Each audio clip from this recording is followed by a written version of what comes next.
On January 12, 1995, an 18-wheeler was on its way from Alberta, Canada to Yellowstone National Park. This truck was transporting 8 wolves that would soon be relocated to the park. These would be the first wolves to live in Yellowstone since they had been hunted out of existence in the 1920s. In the years since then, the Yellowstone ecosystem had severely declined, and the wolves were brought in to help manage an exploding elk population. Of course, this type of solution really bothered nearby residents and ranchers whose income was connected to the park.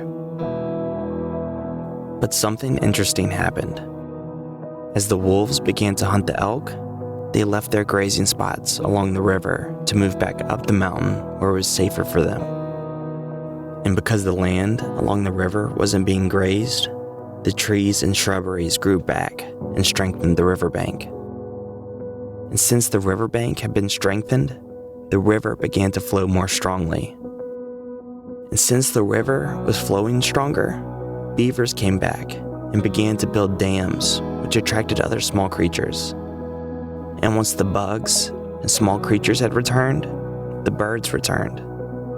This one small change had a cascading effect that no one could have predicted. From the outside looking in, bringing wolves back into Yellowstone was a bad idea. It was a threat to the order that they knew. But in actuality, the wolves restored the entire ecosystem and saved the park.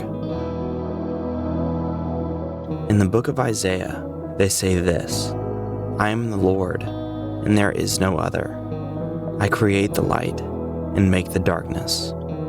I send good times and bad times."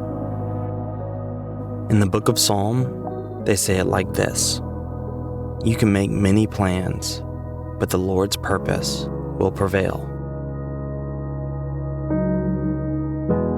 I had a friend recently ask me why I thought God allowed bad things to happen. And the honest answer to that question is, I don't know. But I do know that God sees the picture in a way I never will. I remind myself that when it feels like wolves have invaded my life, it may be God restoring my ecosystem. You've been listening to Everyday Miracles by Hope Mindfulness and Prayer.